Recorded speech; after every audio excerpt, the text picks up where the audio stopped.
What is up, NFC West? This is normally where you would see a preview for the upcoming games, but this week's a little bit different for a couple reasons. Number one, it is the week of New Year's, and listen, my counterparts are out having fun, and me not so much because I'm an old man with kids. All right, so lay off me. I'm here to bring you guys content because I love you that much. That's the way that it's going to be. So I'm here for you, but also for the fact that really the season's over for all of the teams in this division other than the Rams. Congratulations to you guys for making the playoffs and winning the division. And so let's talk about those Rams real quick. Meaningless game coming up in week 18 for the most part. It sounds like they're going to be resting their starters, and that is the correct course of action. If you ask me, I think Matthew Stafford, Cooper Kupp, especially, these guys deserve a little bit of a rest. Very young team, but there are some aging players on this roster. That extra week is going to be crucial.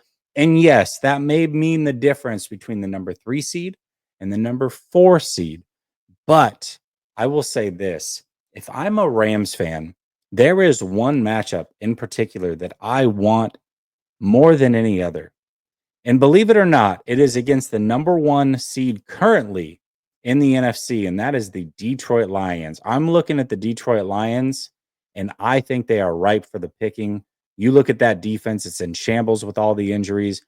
Dan Campbell, very gutsy coach, but man, I think he made a major mistake not resting players against the San Francisco 49ers. Now he's got a short week, traveling cross country, division on the line.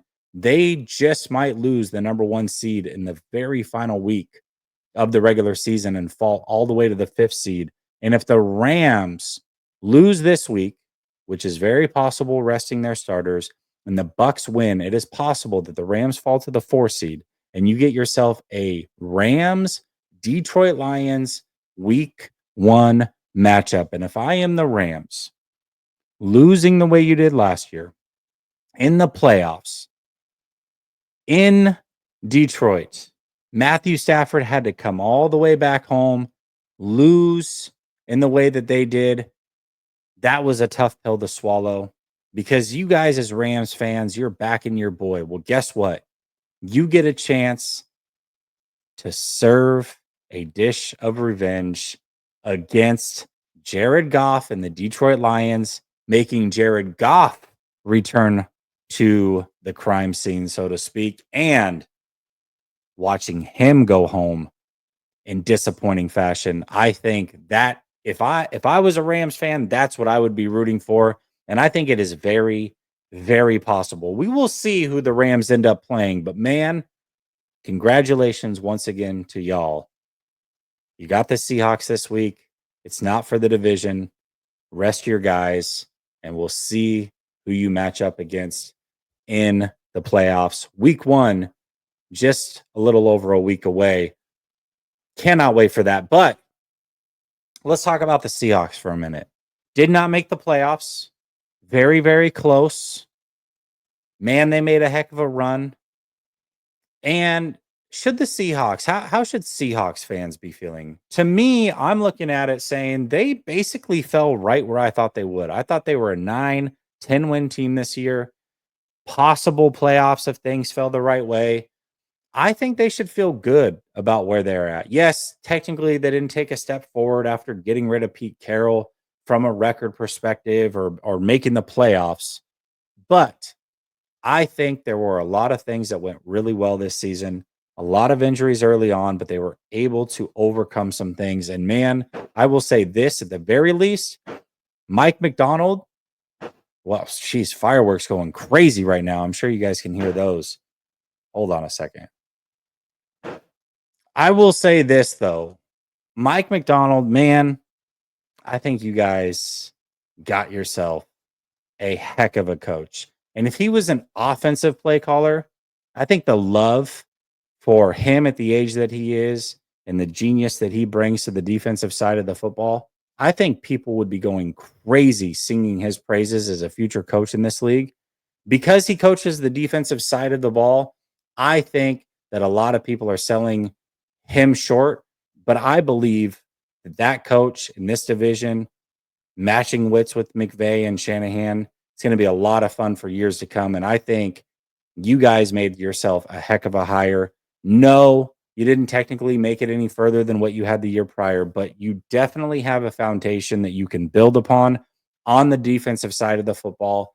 And now it's time to parlay that into the trenches on the offensive side. You have to go beef up that offensive line this offseason. Geno Smith is likely going to be the quarterback again next year. Seahawks fans know that I am not a big fan of Geno Smith, but you get him some protection. Maybe things can be a little bit better. Let that defense carry you, let that run game carry you, and let Geno play more of a mistake-free game, put less on his plate, protect him.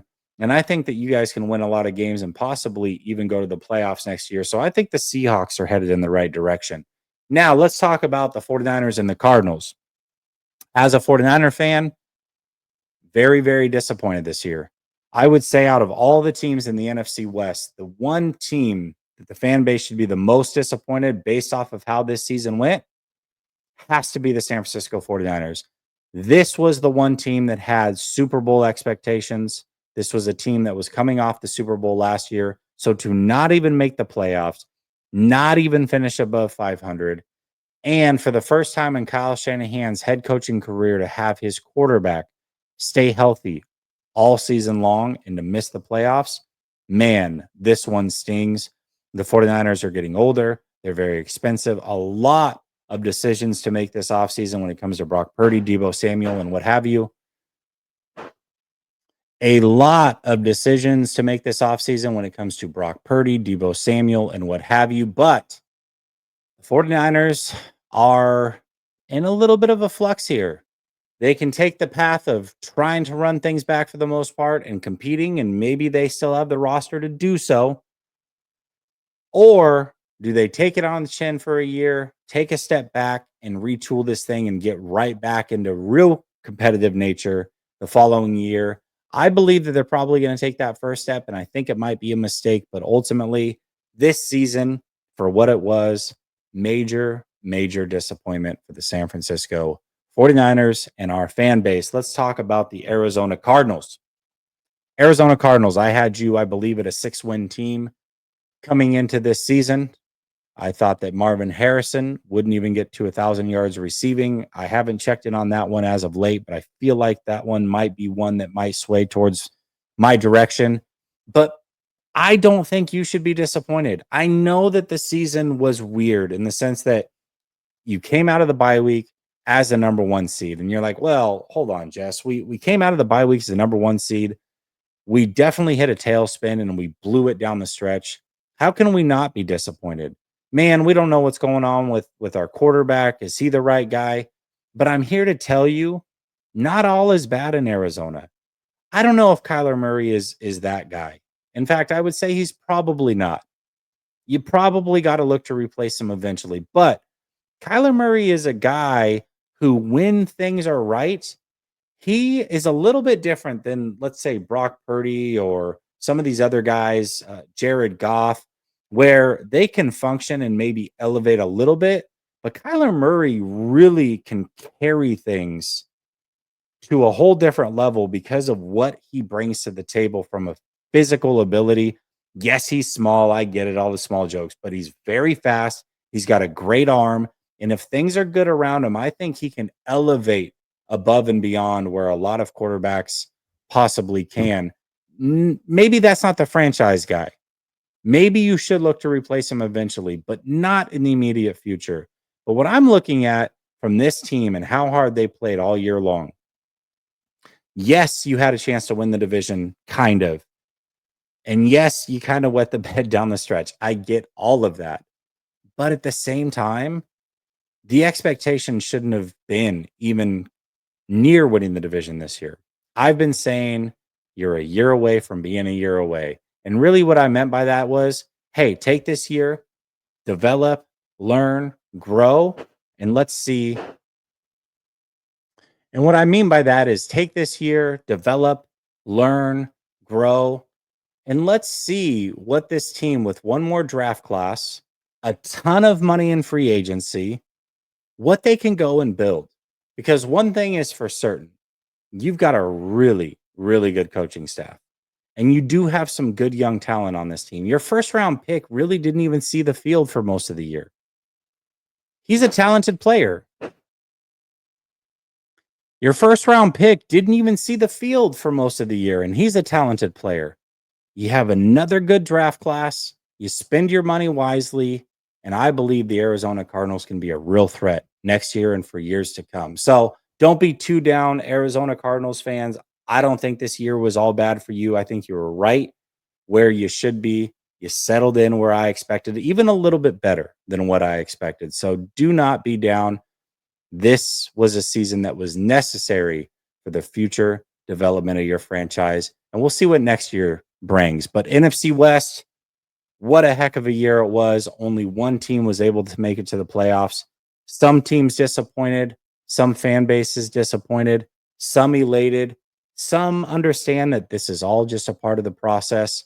But we are not going anywhere. Make sure you keep it locked in here to Roundtable Sports and the NFC West Roundtable. We'll be back at it next week, breaking down the playoffs and what can the Rams do. Will they be one and done, or can they carry the NFC West torch? Only time will tell.